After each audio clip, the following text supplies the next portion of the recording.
Uganda Police, mwe muli abasawo ab'ensambya, mwe muli ba bloggers abamu, mwe muli emikwano, mwe muli abazadde. Bantu bange, around the second week of January 2026, Wizo Manizo amanyikiddwa nga Douglas, I think Seguya, is it Seguya? Seguja Mayanja yafumita omuntu ekiso. You had me. Yafumita omwana gwe yali abeera naye ekiso. Omuvubuka ayitibwa Sami. I'll tell you more how all this started on my live. Jengenda okukuma ku live eno njagalako abantu abatali bafani. I don't want bafani Baba Mayanja. I don't want apologies of the Mayanjas, but I have each and every proof of what I am talking about.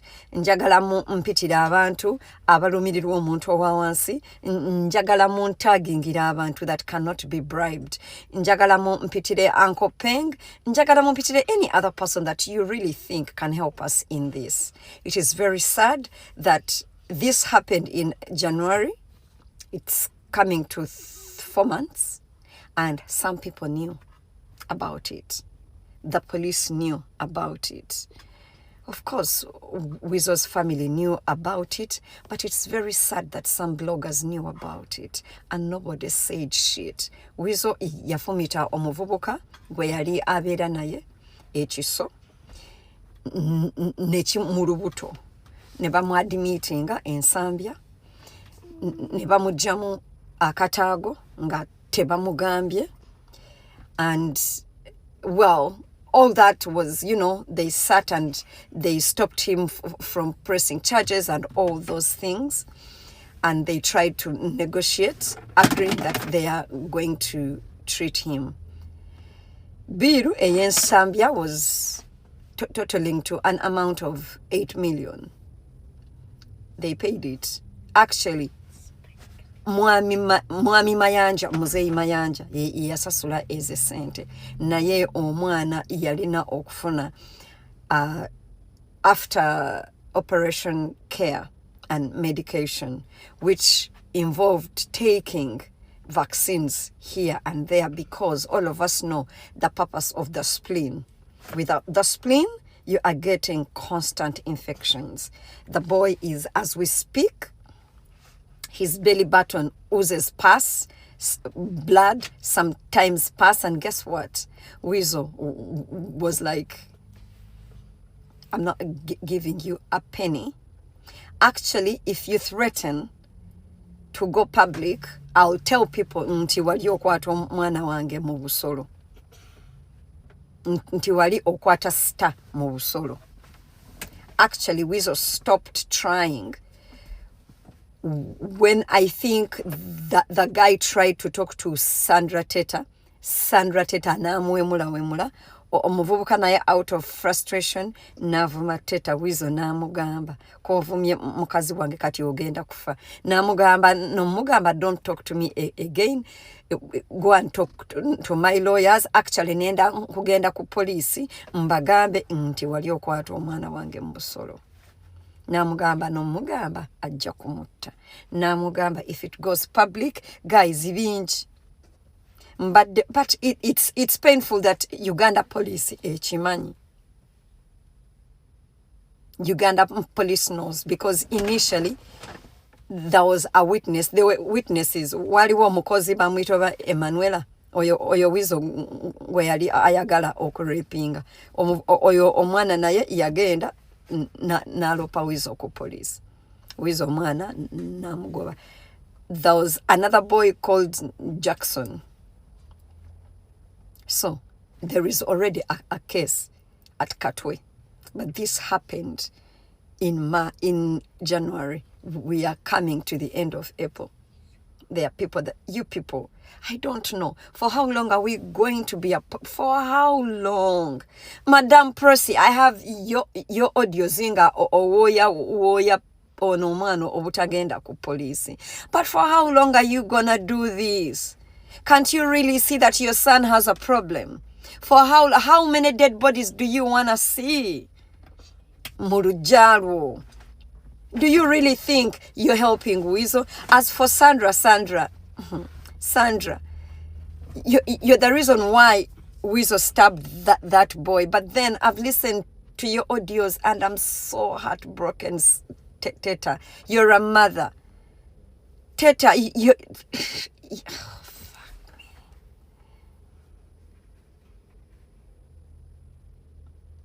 Banange famire yamayanja bwe mutali jikwasa maanyi eri kutirowo gw'omuntu andaba. Nenda ba playingira audios ku live naye nga omuvubuka ebigambo bye ebisembyeyo kambi ba playingire waneno muwulire.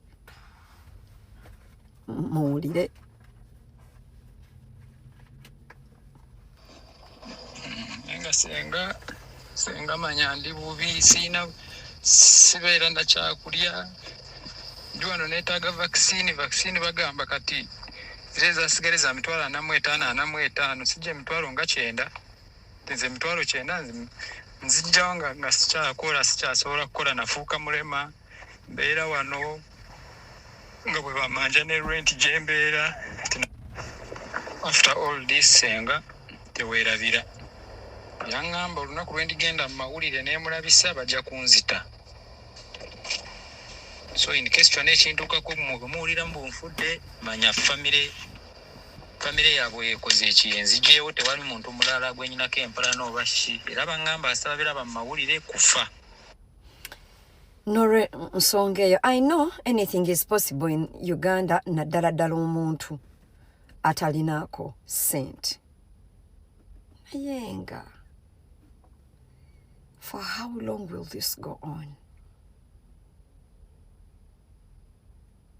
For how long?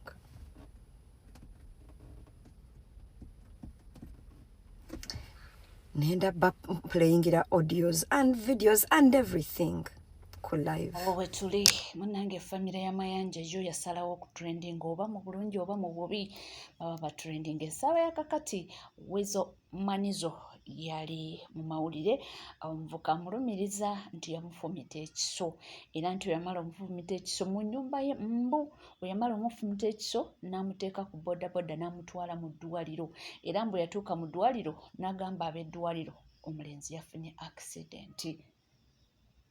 Birungi si birungi era kyeva olaba ono avuddeyo n'akubira Uganda Police omulanga nteesitukiremu ku nsonga eno basobole okuba nga bataasa obulamu bwa mwana mulenzi oyo. Ebintu mbu byaliwo mu January era nga woobulidde mu katambi nga byonna bigenda mu maaso. Waliwo olutalo era olutambula wakati w'abayimbi abamu nga si basanyufu ne omukulu Edirisa Musuuza aka Eddie Kenzo era nga Ziza Bafana yatinkudde olutalo luno asabula buli kimu. King Saha n'avaayo naye n'akola ki n'amusapoti nga n'agamba awo wookuute weewo sabulira ddala. Mbabuuzaako bakyali bange mwena abali waka. Salutation, big up on yourself. Ziza Bafana, salamu alaikum.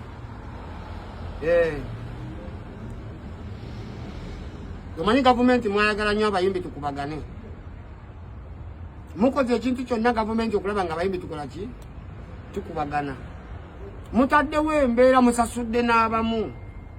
Batuyite manju batandika tukolamu buki? Obukukulu. Now we are very red and fine. Bafana spit it out. Byogere.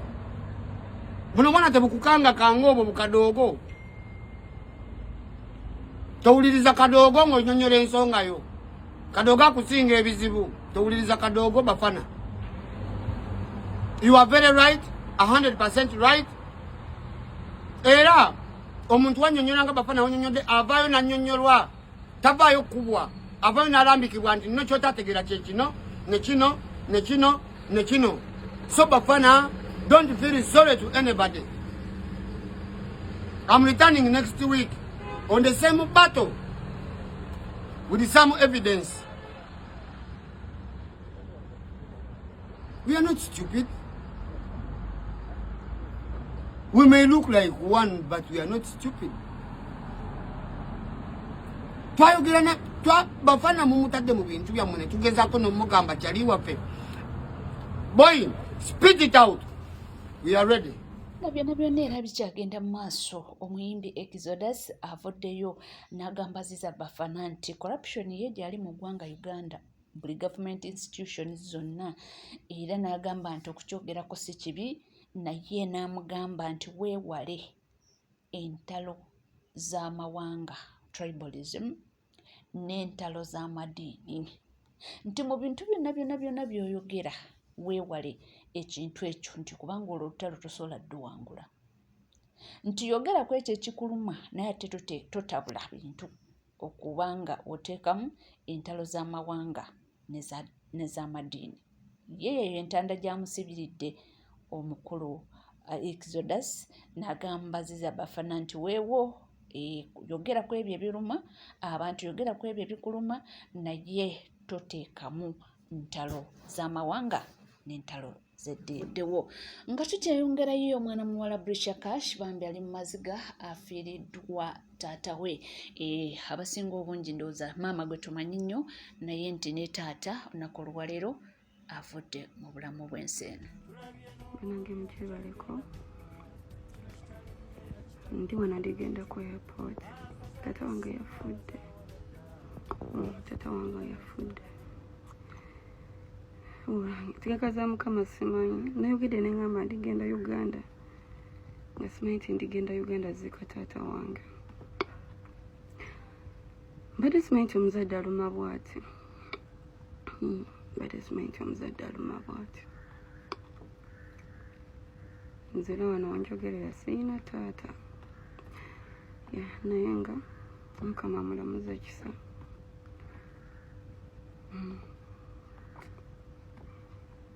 Mukama amulamuza ekisa. Naye mmwe baana mu omuzadde aluma. Omuzadde aluma.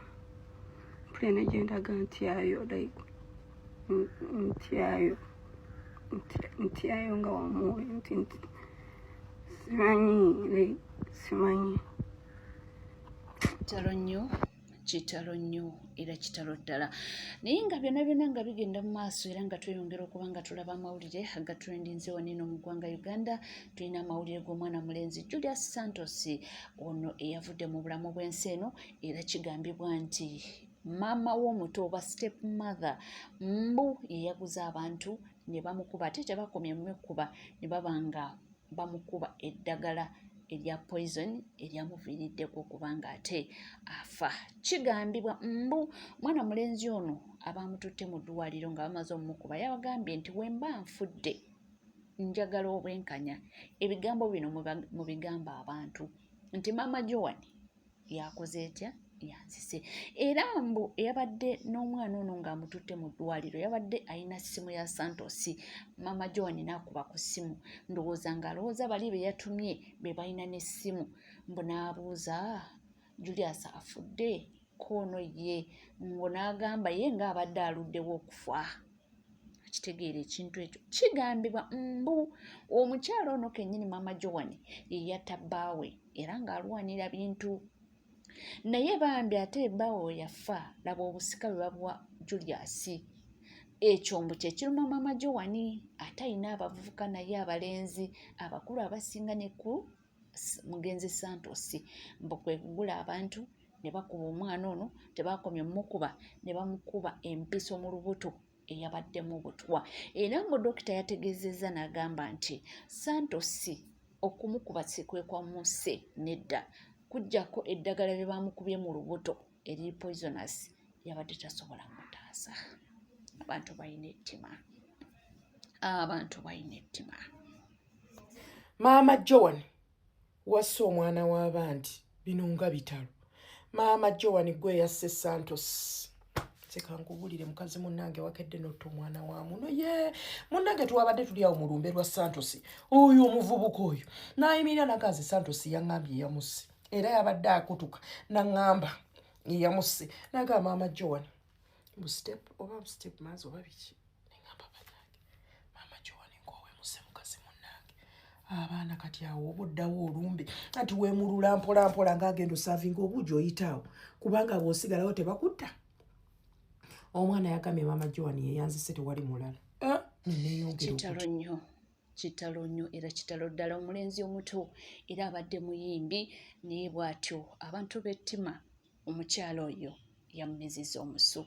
Era walabye wabaddewo akavuyo nti omuvubuka omu ne bamukwata oba oyo omu kwabo ababaddeko abo abaakubye era bamukwatidde awo ku Lumbembu yabadde azze oba azze kakasa oba kituufu kye boogerako afudde naye munnanga abantu bamuyodde ne bamutwala nga talinnya. Ate era tukyali mawulire ag'ennaku tukyakungubagira Honorable Helen naye yatuvudde ku maaso okunfa n'ennaku olwaleero ekyayogoza Abannayuganda ebikankana era ebibuuzo bingi naye nga ansantini. Balamusiza bannyabo ne bassebo amanya n'eddoboozi yenze Uncle Bindi Last Born.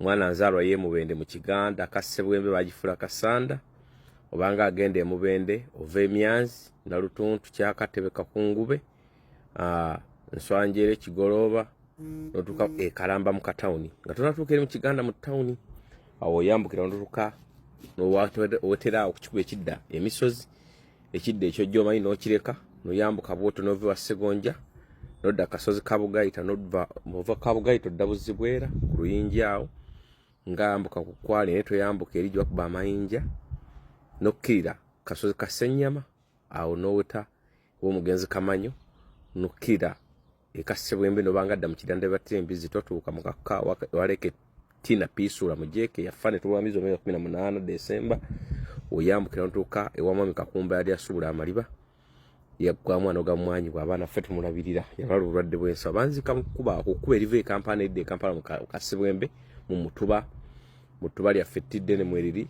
omulambo gujja kusula mu bijja ate omuzimu gwo gusule mu ssabo. Leero ekindeese nze kwogera ku aba jjajjange kyokka abanga muwala wange naye nakyo sense abajjajjange omugenzi Ellen Nakimuli abadde MP w'Ekyamuswa. Omugenzi oyo mumanyi era namulabako nga muto singa muto nga mukulu naye nga tanafuuka nnyo mukulu nnyo mu 2007 2008 2006 yonna kubanga awo nali mbeera ku nnyanja Essese nga nsomerawo Bukasa Primary School ng'ate ye babeera eri nga Lukuba ewa Christopher wa Lusimbi taata we ng'era maama we muyita senga wange. Maama we namuyitanga senga wange yafa Maria yafa. Kati ekindeese sikwogera nti mumanyi nze famire ye maama we amuzaala Muganda maama wa muzaala kati yandibadde nga jjajjaawe maama wa maama we muganda wa jjajjange yankuza Regina Nakiganda Regina mukazi wa Kavennyanja nze nali eno nga mpatta ng'agenderwe nabatya nga gyembeera kati bo nga babeera Richard Zebuwanga era gye baabeeranga ng'oyise ku poliisi nobanga adde ne Lukuba ku mwalo gwe Lukuba era ntata wendozi gye yalina kyaki eyo era nsaba okusaasira famire y'Ekyamuswa yonna eya mukulu wa Lusimbi eya Kavennyanja mukulu Lukumbi mwenna mbasaasirako Mukama abagumye. So nakulira eyo ne baganda bange Batoofa Bawire bonna twakulira eyo kuba bo balinga eri Buwanga naye singa waaliwo embeera yonna okuteebereza kineesaba mu luzungu lwenjizo sinatenga noluyika sinaliika singa wabeerawo embeera okuteebereza nti omuntu oyo ayinza okuba attiddwa buttwa asobola okuba nga abadde n'ekirwadde bantu bangi babalongoosa ne bayitirayo era ne biva bubi naye ate omuntu abadde mu position eyo tolekayo kiri kigamba nti basobola omukola ekibi. Ensubuuzo oyinza okwebuuza ani ayinza okkimukola. Weebale nnyo, ani ayinza okkimukola. Ekyamuso eyo oba ku Kizinga Bukasa we yali wabadde akulembera, Kizinga kyalina ebibira nga bingi, nga kirina emiti, nga kirina nakyo nga kirungi, nga tebannagoba n'abantu ku mazzi. Madamu Janet n'atwalayo keeki paati n'agamba nti alunda byennyanja, naye nga birundira mu makkati ku kagundi kaako kaliko n'embwa. Awo yateeka yakola yasiba ekipaati mu nnyanja, basiba ekipaati. So waliyo n'ekiyiriro, oyita Buwanga n'ogenda ng'ebuzingo ng'agenda mu ndekano, w'osalira bw'otyo osobola okutuuka awo. Kati bwe yatwalako ekipaati mu nnyanja wakati yataayiza ne bakola ebibaawo nga biringa bibaawo, ne bakolako akayumba nga beera kafulootingira ku mazzi kaliko n'embwa. Ekyo kipaati tovubaamu, era woovubirayo sasi, tolina na kugendayo, baasiba katimba, balina engeri gye baakola ekintu kyabwe. Ennyanja ne batandika okugigobako abantu, n'Abachina ne bayingira. Kati waliwo omwami muganda wa Ttiimu Lwanga. Muganda wa Ttiimu Lwanga, Ttiimu Lwanga ye yali MP weeyo ne Kalo. Kati muganda wa Ttiimu Lwanga bamita Brigadier Andrew Lugobe Lutaaya, mutabani wa Kavenya wa Kaganda. Naye simanyi bakati akyali brigadier oba amagye yagavaamu.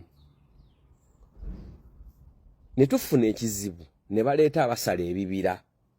Ndeeta story eno lwaki nti eyinza okuba esolovaako obuzibu. Ne baleeta abasala ebibira Kayindo Tafiire nga balina n'ababakuuma b'amagye. Tebaleetanga mashini, bakozesanga twabayitanga bakanywanyi bakiga, bakozesa misumeeni. Oli akwata omusumeeni eri n'eri n'asala. Ne babeera mu kibira, ekibira ne kikala wakati ngeno wasigaddeyo just bali kubanga wekomidde ku Legit TV 256 teweerabira mukwano kubanga subscribing obanga obadde tonaba ringing that notification bell, sharing or liking. Tukyalina amawulire mangi nnyo era bingi nnyo tugenda okubanga tukutuusaako. Sigala naffe tuva.